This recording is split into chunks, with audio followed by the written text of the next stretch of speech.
പ്രിയമുള്ളവരെ, ഇങ്ങനെ ഒരു വീഡിയോ ഇന്ന് ചെയ്യാൻ തീരുമാനിച്ചത് കേരളത്തിൻ്റെ സാമ്പത്തിക പൊതുസ്ഥിതി അത്യന്തം ഗുരുതരമായിട്ടുള്ള ഒരവസ്ഥയിലാണ് എന്നത് നമ്മൾ കാണാതെ പോയിക്കൂടാ.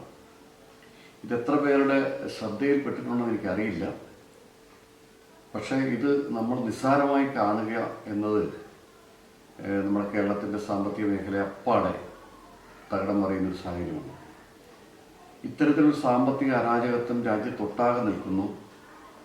എന്നാൽ കേരളത്തിൽ കുറച്ചുകൂടെ ഗുരുതരമായിട്ടുള്ള സാഹചര്യത്തിൽ നിൽക്കുകയാണ്. ഉത്തരവാദിത്തപ്പെട്ട ഭരണത്തിലിരിക്കുന്ന കക്ഷികൾ ഈ പ്രശ്നങ്ങൾക്ക് ശാശ്വതമായിട്ടല്ലെങ്കിൽ പോലും ഒരു പരിഹാരം ഉണ്ടാകുന്നതിന് വേണ്ടിയിട്ടുള്ള ഒരു പരിശ്രമം നടക്കുന്നില്ല. അതിൻ്റെ പ്രധാന കാരണമെന്ന് പറയുന്നത് കേരളത്തിൽ ജനസംഖ്യയുടെ 65% വരുന്ന ആളുകൾ കടക്കണിയിൽ പെട്ടുകിടക്കുന്നു എന്നാണ് പുതിയ സാമ്പത്തിക മേഖലയിലെ പഠന റിപ്പോർട്ടുകൾ വിളിച്ചു കൊണ്ടുവന്നിരിക്കുന്നത്. ഈ നിലയിൽ കേരളത്തിലെ ജനങ്ങൾ മുമ്പോട്ട് പോകുക എന്ന് പറയുന്നത് അസാധ്യമായൊരു സാഹചര്യമാണ് സൃഷ്ടിച്ചിരിക്കുന്നത്. ഇതിൻ്റെ പ്രധാന കാരണമെന്ന് പറയുന്നത് നമ്മുടെ രാജ്യത്ത് നിലനിൽക്കുന്ന സാമ്പത്തിക ഇടപാടുകളുടെ ഒരു നിയമ സംവിധാനത്തെ അട്ടിമറിച്ചുകൊണ്ട് രാജ്യത്ത് റിസർവ് ബാങ്ക് നിർദ്ദേശിക്കുന്ന മാനദണ്ഡങ്ങൾ പാലിക്കാതെ സ്വന്തം താല്പര്യങ്ങളിലൂടെ ആളുകളെ പിഴിഞ്ഞെടുക്കുക എന്ന് പറയുന്ന ഒരു രീതി കേരളത്തിൽ ശക്തമാണ്. അത് ദൈനംദിനം ഈ സാമ്പത്തിക ഇടപാടുകൾ നടത്തുന്ന സ്ഥാപനങ്ങളുടെ എണ്ണം കൂടി വരികയാണ്. പണം വീട്ടിലെത്തിക്കുന്ന സംവിധാനമാണ്. ഇതിനെയാണ് നമ്മൾ വിളിക്കുന്ന ഓമന പേരെന്ന് പറയുന്ന മൈക്രോ ഫൈനാൻസ് എന്ന് പറയുന്നത്. ഈ മൈക്രോ ഫൈനാൻസ് എന്ന് പറയുന്നത് ഓരോ ദിവസവും പുതിയ ഗ്രൂപ്പുകൾ വരികയാണ്. തൊഴിൽ മേഖല സ്തംഭിച്ചതുകൊണ്ട് ദൈനംദിന ആവശ്യങ്ങൾക്ക് പോലും പണമില്ലാതെ നട്ടം തിരിയുന്ന ഒരു സാഹചര്യമാണ് തൊഴിലെടുത്ത് മാത്രം ജീവിക്കുന്ന കേരളത്തിലെ ഒരു വലിയ സമൂഹം എന്ന് പറയുന്നത്. അവർക്ക് ഈ മൈക്രോ ഫൈനാൻസുകൾ വന്നിട്ട് 10,000 മുതൽ 1 ലക്ഷം രൂപ വരെയാണ് ഈ താൽക്കാലിക വായ്പ എന്ന സംവിധാനം ചെയ്യുന്നത്. 5 സ്ത്രീകളെ ഉൾപ്പെടുത്തിക്കൊണ്ടൊരു ഗ്രൂപ്പ് ഉണ്ടാക്കിയിട്ട് ആ ഗ്രൂപ്പിലൂടെ പരസ്പര ജാമ്യം നിന്നുകൊണ്ട് പണം കൊടുക്കുക. ആദ്യമായി തുടങ്ങുന്ന ഒരു ഗ്രൂപ്പിന് 10,000 രൂപയും പിന്നീട് അത് 20,000, 40,000, 50,000, 1 ലക്ഷം ഒക്കെ കൊടുക്കുന്ന രീതിയിൽ ആണ് ഇവരെ വളച്ച് ഈ മൈക്രോ ഫൈനാൻസ് സ്ഥാപനങ്ങൾ എടുക്കുന്നത്. ഇതെല്ലാം എത്രത്തോളം ആണ് നിയമപരമായി പ്രവർത്തിക്കുന്നതെന്നുള്ളത് വളരെ ഗൗരവമായി പരിശോധിക്കേണ്ട വിഷയമാണ്. സാമാന്യ ജനങ്ങളെ സംബന്ധിച്ചിടത്തോളം അത് നിയമപരമാണോ അല്ലാതെയാണോ എന്നതിനെക്കുറിച്ച് ഒരു ധാരണയൊന്നുമില്ല, അറിവുമില്ല. കാരണം എന്താണെന്ന് വെച്ച് കഴിഞ്ഞാൽ രാജ്യത്തെ മണി ലെൻഡിങ് ആക്ട് അനുസരിച്ച് പ്രവർത്തിക്കുന്നതും പ്രവർത്തിക്കേണ്ടാത്തതും ഒക്കെ എങ്ങനെയാണ് എന്നുള്ളതിനെക്കുറിച്ച് ഈ സാധാരണ ജനങ്ങൾക്കറിയില്ല. അത് വീട്ടമ്മമാർക്ക്. ഈ വീട്ടമ്മമാരെ ഈ മൈക്രോ ഫൈനാൻസുകൾ വളഞ്ഞിട്ട് പിടിക്കുന്നതിൻ്റെ പ്രധാന കാരണമെന്ന് പറയുന്നത് ഈ വീട്ടമ്മമാരുടെയിൽ പണം കൊടുത്താൽ അവിടുത്തെ കുടുംബനാഥനെ ഏത് തരത്തിലും സമ്മർദ്ദപ്പെടുത്തിക്കൊണ്ട് ഈ പണം തിരിച്ചു വാങ്ങാൻ കഴിയും എന്നത് തന്നെയാണ് വീട്ടമ്മമാരെ കേന്ദ്രീകരിച്ചുകൊണ്ട് ഈ മൈക്രോ ഫൈനാൻസുകൾ കേരളത്തെ ആകെ തന്നെ ഒരു ക്യാൻസർ പോലെ വീടുകളെ ആക്രമിച്ചുകൊണ്ടിരിക്കുകയാണ്.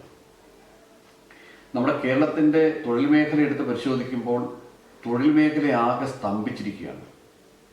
അപ്പോൾ വരുമാന മാർഗങ്ങൾ ഒന്നുമില്ലാത്ത ഒരു കുടുംബത്തിന് ഈ മൈക്രോ ഫൈനാൻസുകാർ ഈ പണം കൊടുക്കുമ്പോൾ ഇത് തിരിച്ചു കൊടുക്കുന്നതിന് വേണ്ടിയിട്ടുള്ള തത്രപ്പാട് സ്ത്രീകൾ നടത്തുന്നത് ഞാൻ നേരിട്ട് കണ്ടിട്ടുണ്ട്, എനിക്ക് ബോധ്യപ്പെട്ടിട്ടുണ്ട്. തിങ്കളാഴ്ച മുതൽ ശനിയാഴ്ച വരെയുള്ള 6 ദിവസങ്ങളിൽ രാവിലെ 6 മണിക്ക് ഈ മൈക്രോ ഫൈനാൻസിൻ്റെ എക്സിക്യൂട്ടീവ്സുകൾ യുവതികളോ യുവാക്കളോ ഒരു മേഖലയിൽ എത്തിപ്പെടുകയും ആ മേഖലയിൽ നിന്ന് അവിടെ ഈ പ്രതിവാര കളക്ഷൻ എടുത്ത് അടുത്ത മേഖലയിലേക്ക് പോവുകയും ചെയ്യുന്ന ഒരു സംവിധാനമാണ്. ഇതൊക്കെ നിയമപരമാണോ എന്നുള്ളത് വളരെ സംശയത്തോടാണ് ഞാൻ മനസ്സിലാക്കുന്നത്. കാരണം ഇവരൊക്കെ ഈ മൈക്രോ ഫൈനാൻസുകളൊക്കെ വാങ്ങിക്കുന്ന പലിശയെക്കുറിച്ച് ഇത് വാങ്ങിക്കുന്ന വീട്ടമ്മമാരെ സംബന്ധിച്ചിടത്തോളം യാതൊരു അറിവില്ല. എത്ര ശതമാനമാണ് രാജ്യത്ത് ഈ മണി ലെൻഡിങ് ആക്ട് എന്ന് പറയുന്ന വകുപ്പിൻ്റെ കീഴിൽ സാമ്പത്തിക വിനിമയം നടത്തുമ്പോൾ വാങ്ങിക്കാൻ കഴിയുക എന്നത് ഈ വീട്ടമ്മമാർക്കറിയില്ല.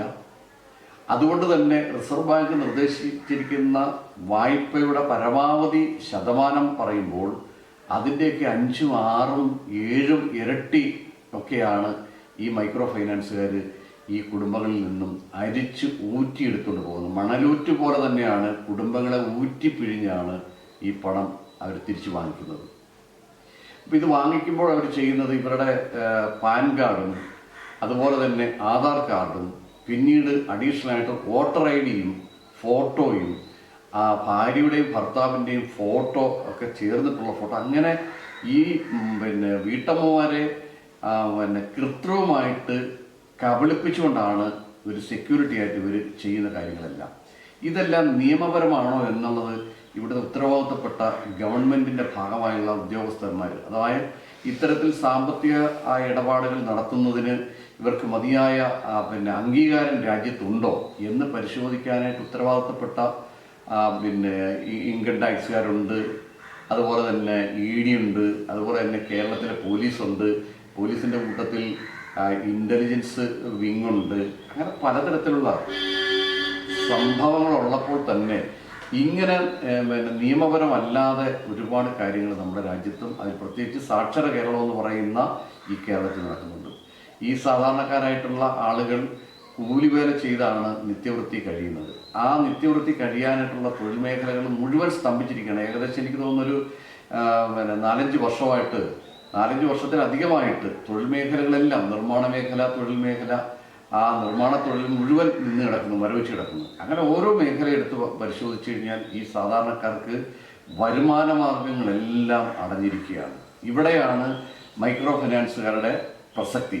ഈ പണിയില്ലാതിരിക്കുന്ന ആളുകളുടെ ഇടയിലേക്ക് 5 പേരോ 10 പേരോ അടങ്ങുന്ന വനിതകളുടെ ഗ്രൂപ്പ് ഉണ്ടാക്കിയിട്ട് പരസ്പര ജാമ്യത്തിൻ്റെ അടിസ്ഥാനത്തിൽ 10,000 രൂപ മുതൽ 1 ലക്ഷം രൂപ വരെ കൊടുത്തുകൊണ്ട് ആഴ്ചയിൽ അത് തിരിച്ചു വാങ്ങിക്കുന്നത് തികച്ചും ഗുണ്ടായിസ സംവിധാനത്തിലൂടെയാണ് ഈ സ്ഥാപനങ്ങളുടെയും വ്യക്തികളുടെയും ഇടനിലക്കാരായി വരുന്ന അല്ലെങ്കിൽ അവരുടെ റെപ്രസെൻറ്റേറ്റീവ്സുമാർ വന്നിട്ട് വളരെ മോശമായ ഭാഷാപ്രയോഗം പോലും നടത്തിയാണ് ഈ പണം വാങ്ങിക്കുന്നത്. സ്ത്രീകളുടെ രാവിലെ ഇവർ വരുന്നതിന് തൊട്ട് മുമ്പ് മുതലുള്ള അവർ പരക്കം പാച്ചിൽ, കാരണം ഭർത്താക്കന്മാർക്കോ പ്രായപൂർത്തിയായിട്ടുള്ള ആൺമക്കൾക്കോ തൊഴിലില്ലാത്തതുകൊണ്ട്, വരുമാനമില്ലാത്തതുകൊണ്ട് ഈ പണം കൊടുക്കുന്നതിന് വേണ്ടിയിട്ടുള്ള സ്ത്രീകളുടെ നെട്ടോട്ടം, അവരുടെ ആ പാച്ചിൽ കാണുമ്പോൾ സത്യത്തിൽ വല്ലാത്തൊരു ബുദ്ധിമുട്ടാണ് ഇത് നമുക്ക് മനസ്സിലാക്കാൻ പറ്റുന്നത്.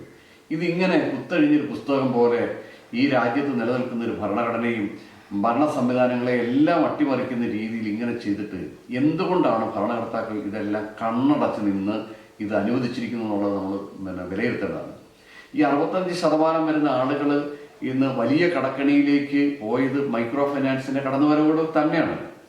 ഇത് പരിഹരിക്കാൻ വേണ്ടിയിട്ട് ഇവിടെ നല്ല സംവിധാനങ്ങൾ ചെയ്തെടുക്കാൻ പറ്റും. അത് ഇച്ഛാശക്തിയും ജനങ്ങളോട് പ്രതിബദ്ധതയുമുള്ള സർക്കാരുകളാണ് എങ്കിൽ മാത്രമേ ഇത്തരത്തിലുള്ള കാര്യങ്ങൾ ചെയ്യാൻ പറ്റത്തുള്ളൂ. അപ്പം നമുക്കതിനകത്തുനിന്ന് മനസ്സിലാക്കേണ്ടത്, നമ്മുടെ കേരളത്തിലും രാജ്യത്ത് എമ്പാടും ഉള്ളതുപോലെ തന്നെ നാഷണലൈസ്ഡ് ബാങ്കുകളുണ്ട്, ദേശസാൽകൃത ബാങ്കുകൾ, ഷെഡ്യൂൾഡ് ബാങ്കുകൾ, ഇത്തരം സ്ഥാപനങ്ങൾ ഇവിടെ നിലനിൽക്കുന്നു.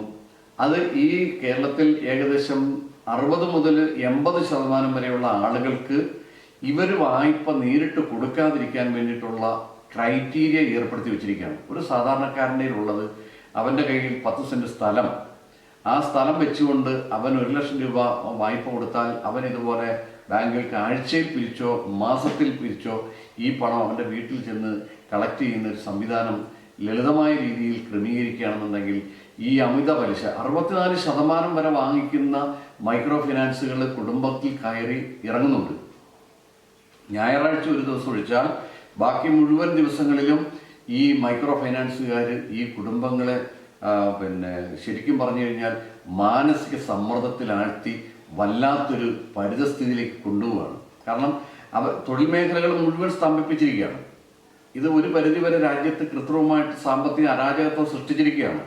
ഈ സാമ്പത്തിക അരാജകത്വത്തെ മറികടക്കാൻ വേണ്ടുന്ന ഒരു പദ്ധതികളും ഈ സംസ്ഥാന ഗവൺമെൻറ്റോ അല്ലെങ്കിൽ സെൻട്രൽ ഗവൺമെൻറ്റോ ചെയ്തിട്ടില്ല. അതുകൊണ്ട് തന്നെയാണ് ഇത്തരത്തിലുള്ള ഒരു സാമ്പത്തിക അരാജകത്വം വളരെ ശക്തമായി നമ്മുടെ കുടുംബങ്ങളിലേക്ക് വന്നിരിക്കുന്നത്. അതുകൊണ്ടാണ് സാമ്പത്തിക വിദഗ്ധരായിട്ടുള്ള പഠനക്കാർ ഈ പഠന റിപ്പോർട്ടിൽ പറഞ്ഞിരിക്കുന്നത് 65% ആളുകൾ കടക്കണിയിലാണ്. കാരണം നമ്മുടെ തൊഴിലില്ല, വരുമാന മാർഗങ്ങളൊന്നുമില്ലാതെ ജീവിക്കുന്ന കുടുംബങ്ങളെ ഈ മൈക്രോ ഫൈനാൻസ് വന്നിട്ട് പണം അങ്ങോട്ട് കൊടുത്തിട്ട്, ആദ്യം വന്നിട്ട് നിങ്ങൾ 5 സ്ത്രീകൾ ചേർന്നിട്ട് ഒരു ഗ്രൂപ്പ് ഉണ്ടാക്കുകയാണെങ്കിൽ ഞങ്ങൾ നിങ്ങൾക്ക് പണം തരാം, ആദ്യം 10,000 40,000 50,000 തരാം, അത് നിങ്ങൾ കൃത്യമായിട്ട് നിങ്ങൾ പരസ്പര ജാമ്യത്തിൻ്റെ പേരിൽ കൃത്യമായിട്ട് അടയ്ക്കുകയാണെങ്കിൽ നിങ്ങൾക്ക് വീണ്ടും ഞങ്ങൾ തുക കൂട്ടിത്തരാം എന്ന് പറയുന്നത്. ഇതിന് എത്ര ശതമാനമാണ് പലിശ എന്നത് ഈ പാവം വീട്ടമ്മവർക്ക് അറിയില്ല, ഇവർ പറയാറില്ല. പകരം അവരൊരു ചാർട്ട് ഉണ്ടാക്കി കൊടുത്തിട്ടുണ്ട് ഇതിൻ്റെ മുതലാളിമാർ. എങ്ങനെ ചാർട്ട്? ഈ ചാർട്ട് എന്ന് പറയുന്നത് ഒരു ഗ്രൂപ്പിന് 10,000 രൂപ വെച്ച് 5 പേരാണെങ്കിൽ 50,000 രൂപ. 50,000 രൂപയ്ക്ക് 64% പലിശ കണക്കാക്കിയിട്ട് അങ്ങനെ ആകെ തുകയെ കൂട്ടിയിട്ട് ആകെ കാലയളവ് കൊണ്ട് കൂട്ടിയിട്ട് അതിനെ ഡിവൈഡ് ചെയ്ത് കൊടുക്കുക. ഈ പാവപ്പെട്ട വീട്ടമ്മമാർക്ക് അറിയില്ല ഇതിൻ്റെ ഈ പലിശ നിരക്ക് എങ്ങനെയാണ് കൂട്ടുക, അതെങ്ങനെയാണ് ഇത് ചേർത്ത് വെച്ച് വീതിക്കുക, അതൊന്നും അറിയില്ല.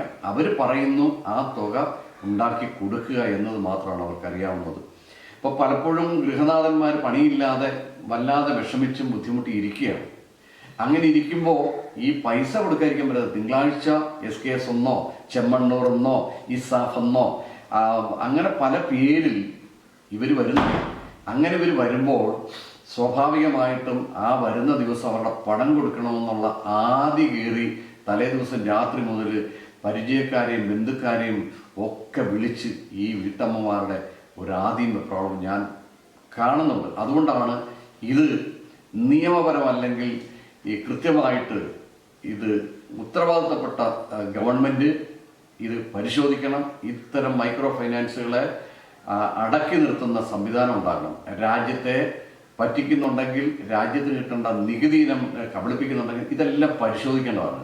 ഇങ്ങനെ കുത്തഴിഞ്ഞ രീതിയിൽ പോയാൽ ഈ കേരളത്തിലെ ഭൂരിപക്ഷം വരുന്ന സാധാരണക്കാരായിട്ടുള്ള തൊഴിലെടുത്ത് മാത്രം ജീവിക്കുന്ന കുടുംബങ്ങൾ വല്ലാത്ത ഒരവസ്ഥയിലേക്ക് പോവുകയും ഇത് പിന്നീട് അത് ആത്മഹത്യയിലേക്ക് കുടുംബനാഥനെയോ ഒക്കെ എത്തിക്കുന്ന തരത്തിലേക്ക് ഗുരുതരമായി പോകും എന്നുള്ളതാണ് എനിക്കുള്ള ആശങ്ക. ആ ആശങ്കയാണ് ഞാൻ പൊതുസമൂഹമായിട്ട് പങ്കുവയ്ക്കാൻ ആഗ്രഹിക്കുന്നത്.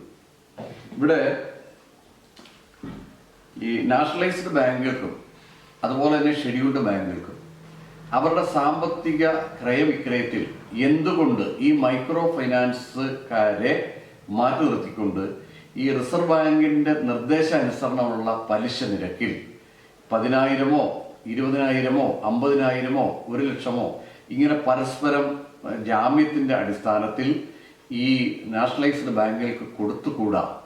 അത് ഈ മൈക്രോ ഫൈനാൻസുകാർ ചെയ്യുന്നത് പോലെ സമ്മർദ്ദമില്ലാതെ മാസാമാസം അത് ഇതുപോലെ റെപ്രസെൻറ്റേറ്റീവ്സ്മാരെയോ അല്ലെങ്കിൽ അവർ സ്വമേധയാ ഗ്രൂപ്പ് ലീഡറോ അത് സ്വരൂപിച്ച് ഈ ബാങ്കിൽ കൊണ്ടടയ്ക്കുന്ന ഒരു സംവിധാനത്തിലേക്ക് വന്നു കഴിഞ്ഞാൽ ഈ ആളുകളെ സംബന്ധിച്ചിടത്തോളം മാനസിക സമ്മർദ്ദത്തിൽ നിന്ന് ഒഴിവാകാൻ പറ്റും. അവർക്ക് ആവശ്യമുണ്ടെങ്കിൽ മാത്രം പണം വാങ്ങാനുള്ള തയ്യാറാക്കുള്ളൂ. ഇത് നിർബന്ധപൂർവം ഈ മൈക്രോ ഫൈനാൻസുകാർ വന്നിട്ട് ഈ വീട്ടുകാരോട് പറയുകയാണ്. ഏതെങ്കിലും ഒരു വീട്ടിൽ വന്നിട്ട് പറയണം, ചേച്ചി ഞങ്ങൾ മൈക്രോ ഫൈനാൻസിൻ്റെ ആളുകളാണ്, അപ്പോൾ ഞങ്ങൾ പണം നിങ്ങൾക്ക് കടന്നിടാം. ചേച്ചി ചെയ്യേണ്ട ഒരു കാര്യമേ ഉള്ളൂ, ചേച്ചിയെ കൂടാതെ ഒരു 4 പേര് തൊട്ട് 10 പേര് വരെയുള്ള ഒരു ഗ്രൂപ്പ് ഉണ്ടാക്കുക. എന്നിട്ട് നിങ്ങൾ അതിനിഷ്ടമുള്ളൊരു പേരുമൊക്കെ കൊടുത്തിട്ട് നിങ്ങളുടെ ഓരോരുത്തരുടെയും സ്ത്രീകളുടെയും ആ വീട്ടിലെ കുടുംബനാഥൻ്റെയും ആധാറും അതുപോലെ തന്നെ പാൻ കാർഡ് അതുപോലെ തന്നെ voter ID ration card photo കുടുംബനാഥൻ്റെയും നാഥൻ്റെയും കൂടെ ചേർന്നുള്ള ഫോട്ടോ ഇത്തരത്തിലെല്ലാം കൂടെ സംഘടിപ്പിച്ച് ഇവർ കുറേ കാര്യങ്ങളെല്ലാം പറഞ്ഞു കൊടുക്കുന്ന കൂട്ടത്തിൽ ഞങ്ങൾ ഇത്ര ശതമാനം പലിശയെ വാങ്ങുന്നുള്ളൂ എന്ന് പറയുന്നില്ല. അവിടെയാണ് കള്ളത്തരം. ഇവിടെ റിസർവ് ബാങ്ക് പറഞ്ഞിരിക്കുന്നതിന് ഒരു പലിശ നിരക്കിനൊരു പരിധിയുണ്ട്. വായ്പകൾ കൊടുക്കുമ്പോൾ അതിൻ്റെയൊക്കെ എത്രയോ 5, 6, 7 ഇരട്ടി വാങ്ങിക്കുന്ന മൈക്രോ ഫൈനാൻസുകളാണ് ഈ വരുന്നത്. ഇത് കൃത്യമായിട്ടും ഗവൺമെൻറ് ഇത് ശ്രദ്ധിക്കണം. അതുപോലെ തന്നെ ഗൃഹനാഥന്മാരും ഇത് പരിശോധിക്കണം. നിങ്ങൾക്ക് തൊഴിലില്ല എങ്കിൽ ആ തൊഴിലില്ലാത്തടത്ത് നിങ്ങളെ ഈ വീട്ടമ്മമാരെ ഉപയോഗിച്ച് ഈ ബാധ്യത വലിച്ച് തലവെച്ചാൽ നിങ്ങളുടെ ജീവിതം അവസാനിപ്പിക്കേണ്ടതായ സാഹചര്യത്തിലേക്ക് നിങ്ങൾ തന്നെ എത്തിപ്പെടുന്നുണ്ട്. അതുകൊണ്ട് ഇവിടെ ഈ ഇത്തരം സാഹചര്യങ്ങളിൽ ഇപ്പോൾ നിലവിൽ സത്യത്തിൽ പറഞ്ഞു കഴിഞ്ഞാൽ ഒരു വരുമാനം എന്ന് പറയുന്നത് ഈ ദേശീയ തൊഴിലുറപ്പ് പദ്ധതിയുടെ അടിസ്ഥാനത്തിലുള്ള തൊഴിൽ മാത്രം ഇപ്പം നിലവിൽ ഞാൻ കാണുന്നുള്ളത് ഈ കേരളത്തിൽ.